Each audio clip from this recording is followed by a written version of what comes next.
बिस्मिल्लाहिर्रहमानिर्रहीम। इस वीडियो में हमने डिस्कस करना है fertilization and first week of human development, जो केएलएम एम्ब्रियोलॉजी का चैप्टर नंबर 2 है।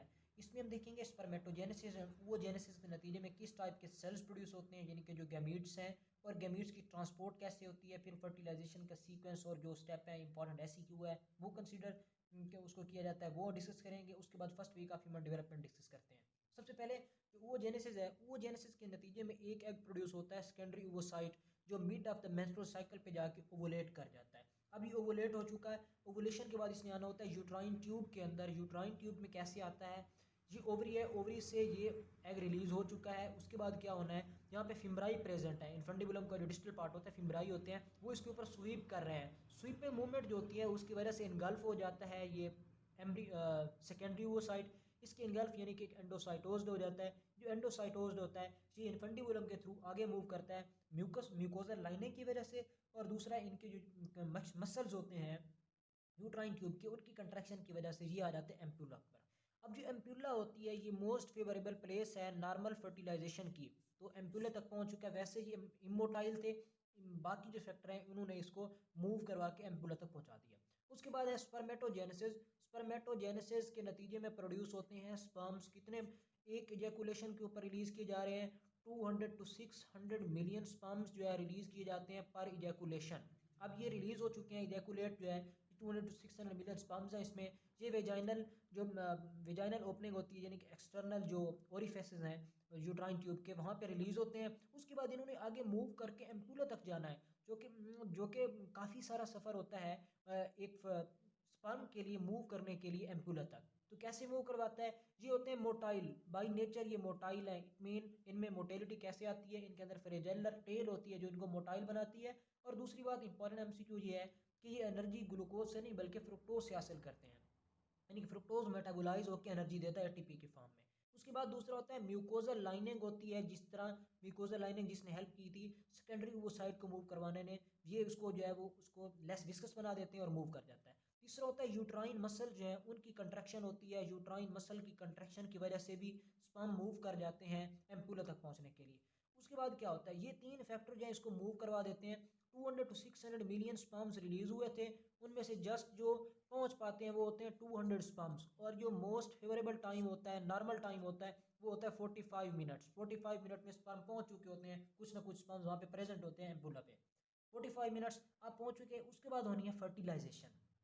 फर्टिलाइजेशन क्या है, ये कम्प्लेक्स सीक्वेंस होता है मालिक्यूलर एंड फिजिकल इवेंट्स का जो टेक प्लेस कर रहे होते हैं और जो बिगिन होते हैं, इनिशिएट होते हैं सेकेंडरी ओवोसाइट एंड द स्पर्म के कंटेक्ट से। और उसके बाद इंटरमिंगलिंग होती है मैटरनल एंड पैटर्नल क्रोमोसोम की। इंटरमिंगलिंग के नतीजे में एक डिप्लॉइड सेल प्रोड्यूस होता है जिसे हम कहते हैं जाइगोट। जाइगोट जब माइटोटिक डिवीजन कर रहा होता है तो मेटाफेज पे जाके उस वक्त ये एंड हो जाती है जाइगोट। जाइगोट की जो मेटाफेज है फर्स्ट माइटोटिक डिवीजन, उस पे जाके एंड हो जाता है। यहाँ पे इसे हम कहते हैं फर्टिलाइजेशन। अब इंपॉर्टेंट ऐसी क्यों है कि what is the sequence of fertilization, या what are the steps that take place during the fertilization process. उसमें पहला ये है, देखें उससे पहले हम देखते हैं कि जो वो साइट रिलीज हुआ है सेकेंडरी वो साइट, ये हम कहते हैं बाहर जोना पेलिसुडा है, उससे कबल ये इनसाइड है सेकेंडरी वो साइट, यहाँ पे पोलर बॉडी बाहर है जोना पेलिसुडा, उससे बाहर होती है यहाँ पे कोरोना रेडिएटा के सेल्स।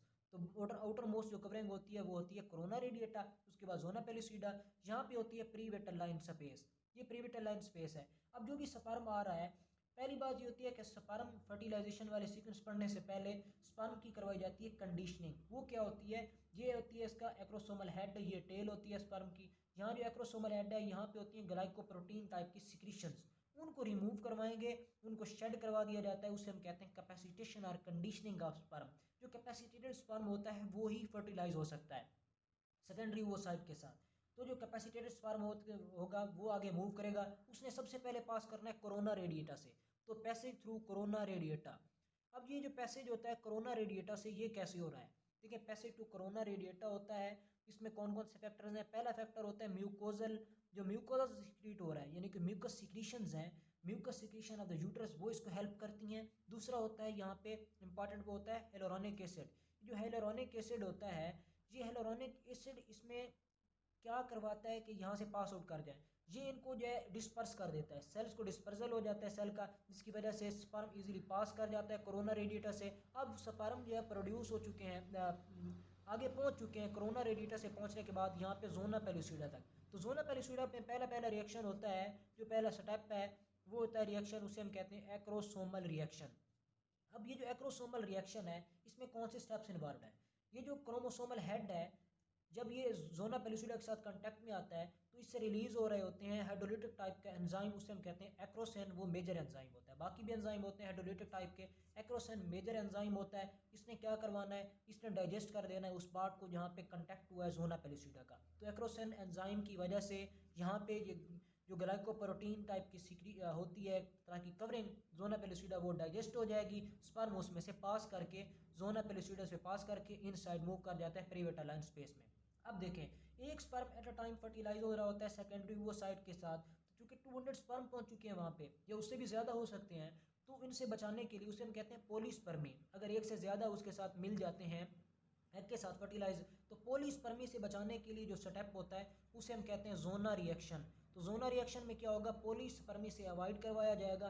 कैसे करवाया जाता है? नॉर्मल सी बात है, हम इसका अगर रास्ता ब्लॉक कर देते हैं तो वो उसे पास नहीं कर पाएगा और उसके साथ फर्टिलाइज नहीं होगा मजीद स्पर्म। तो क्या करवाया जाता है? कैसे रास्ता ब्लॉक किया जाता है? कॉर्टिकल ग्रेन्यूल्स होते हैं प्रीवेटालाइन स्पेस में, उनसे एंजाइम रिलीज होते हैं, ये आके डाइजेस्ट कर देते हैं जोना पेलुसिडा के अंदर रिसेप्टर्स को। तो जो रिसेप्टर्स हैं जोना रिसेप्टर, उनको डाइजेस्ट कर दिया जाता है, तो स्पर्म उसके साथ बाइंड ही नहीं कर पाता। अगर बाइंड कर भी जाता है रिसेप्टर ना होने के बावजूद भी, क्योंकि बहुत सारे स्पर्म्स हैं स्पॉन्टेनियसली मूव कर रहे हैं, तो अगर उसके साथ कोई हिट कर भी जाता है उसको, तो आगे उसका एक और भी मैकेनिज्म होता है ताकि पोलिस्पर्मी से अवॉइड किया जाए। वो कौन सा होता है? प्रीवेटालाइन स्पेस में एक मेम्ब्रेन डेवलप हो जाती है, उसे हम कहते हैं कॉर्टिकल मेम्ब्रेन। ये कॉर्टिकल मेम्ब्रेन डेवलप हो जाती है, ये इसको इम्परमिएबल कर देती है। तो इम्परमिएबिलिटी पोलिस्पर्मी से अवॉइड करने का बेहतरीन एडाप्टेशन होती है एक नॉर्मल ह्यूमन बीइंग में, पोलिस्पर्मी से अवॉइड करवाने के लिए। चौथा स्टेप, अब जोना रिएक्शन के नतीजे में एक स्पर्म पहुंच चुका है यहाँ पे प्रीवेटालाइन स्पेस में। उसके बाद क्या होना है? सेल मेम्ब्रेन फ्यूज कर जानी है, किसकी? सेकेंडरी ओवोसाइट की प्लस स्पर्म की। तो इनकी सेल मेम्ब्रेन जो है वो आपस में क्या कर जाती हैं? फ्यूज कर जाती हैं, ना कि न्यूक्लियस। तो इस वजह से हम कहते हैं ये 2n नहीं हुआ बल्कि अभी n+n है, क्योंकि 2n वाले स्ट्रक्चर इसमें आ चुके हैं। उसके बाद क्या होना है? हमने पहले पढ़ा था कि सेकेंडरी ओवोसाइट इसमें प्रोड्यूस हो रहा होता है, ओवुलेट होता है, तो सेकेंडरी ओवोसाइट अरेस्टेड रह जाता है मेटाफेज 2 में। जब उसके साथ सेकेंडरी ओवोसाइट के साथ स्पर्म आके मिलता है तो कीमोटैक्टिक टाइप के सिग्नल रिलीज होते हैं। जो कीमोटैक्टिक सिग्नल्स होते हैं ये इसको इनेबल करते हैं कि ये अपनी आगे मियोटिक जो डिवीजन है, मियासिस 2 है, उसको कंप्लीट कर सके।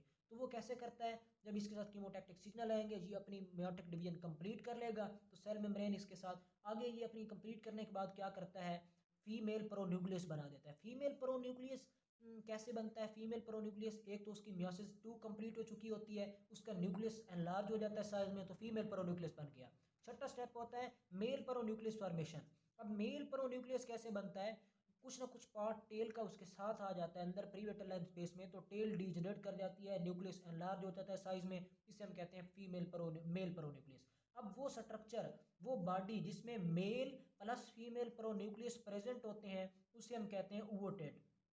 अब यूवोटेड वो बॉडी है जिसमें मेल एंड फीमेल प्रोन्यूक्लियस दोनों प्रेजेंट हैं, तो यूवोटेड n+n स्ट्रक्चर है, ना कि 2n स्ट्रक्चर, क्योंकि अभी न्यूक्लियस कंबाइन नहीं हुए। जब न्यूक्लियस यानी कैरियो मतलब न्यूक्लियस कंबाइन होंगे तो उस वक्त ये जाके जाइगोट बना देगा।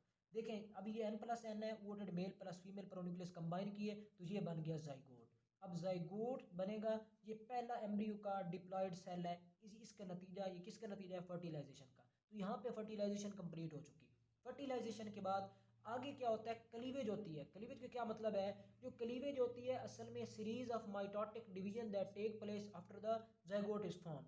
अब जाइगोट ने आगे जो डिप्लॉयड सेल है, इसने ये माइटोसिस कर सकता है, आगे माइटोटिक डिवीजन है, ये क्लीवेज देता है। फर्स्ट डे आफ्टर जो माइटोसिस है, उसके बाद 2 सेल स्टेज, 4 सेल स्टेज, फिर 8 सेल स्टेज। जब 8 सेल स्टेज के बाद ये 9 सेल स्टेज पे आता है सेल, तो 9 सेल स्टेज के बाद कंपैक्शन स्टार्ट हो जाती है। What do you mean by compaction?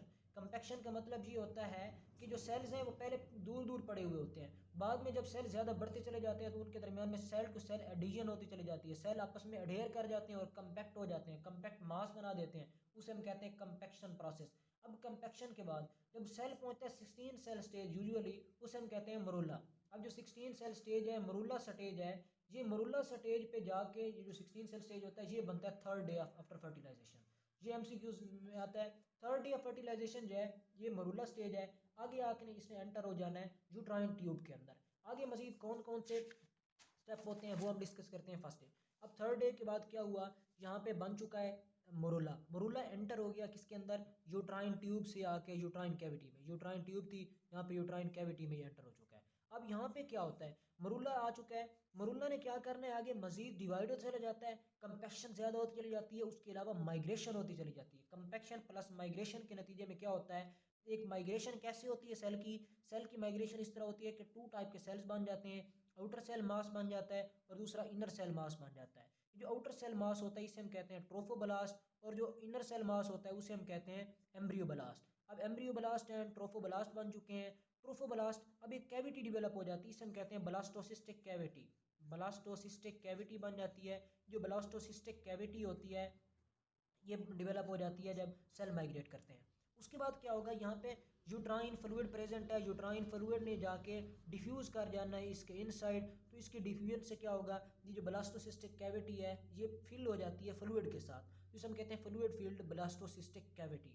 अब ये फ्लूइड फील्ड ब्लास्टोसिस्टिक कैविटी है, टू टाइप के सेल्स डेवलप हो चुके हैं। उसके बाद देखें जोना, जो कोरोना रेडिएटर है वो पहले ही उसमें शेड कर जाता है, पहले डिसइंटीग्रेट कर जाता है जब ये यूट्राइन ट्यूब में एंटर हो रही होती है, उससे पहले हो चुका है। जोना पेरिस्यूडा अभी तक उसके साथ प्रेजेंट है। तो जोना पेरिस्यूडा को शेड करवाने का जो प्रोसेस होता है उसे हम कहते हैं जोना हैचिंग। ये जोना हैचिंग इसमें रोल प्ले करता है। जोना हैचिंग क्या रोल प्ले करता है, इम्प्लांटेशन में इजी करवा देता है। जोना हैच कर जाते हैं बाहर पे ग्लाइकोप्रोटीन सिक्रीशन, तो एक जो कंपैक्ट टाइप का सेल होता है वो इम्प्लांट कर जाता है। अब ये जो जोना हैचिंग है ये होती है 5th डे के ऊपर। फिर 6th डे आता है, 6th डे पे जाके इम्प्लांटेशन होना स्टार्ट हो जाती है। तो इसमें एमसीक्यू पूछते हैं कि what is the site of implantation.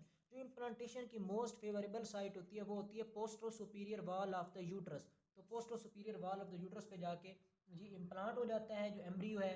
अब इम्प्लांटेशन ये हम देखते हैं, ये एंडोमेट्रियल लाइनिंग है, ये एंडोमेट्रियम का क्रॉस सेक्शन है रफ सा। अब इस पे जाके फर्टिलाइज, ये जो फर्टिलाइज एग है यानी कि जो एम्ब्रियो है जी इसने आगे जाके इम्प्लांट हो जाना है। पोस्टो सुपीरियर वाल के ऊपर ये आउटर सेल मास है, ये इसमें इनर सेल मास है, ये ट्रोफो, ये ब्लास्टोसिस्टिक कैविटी है जिसमें फ्लूइड फील्ड कैविटी है, फ्लूइड पहले से मौजूद है इसमें। तो ये जाके इम्प्लांट हो जाती है। जब ये इम्प्लांट होती है ये होता है 6 to 7 डे पे जाके इम्प्लांट होना शुरू हो जाती है।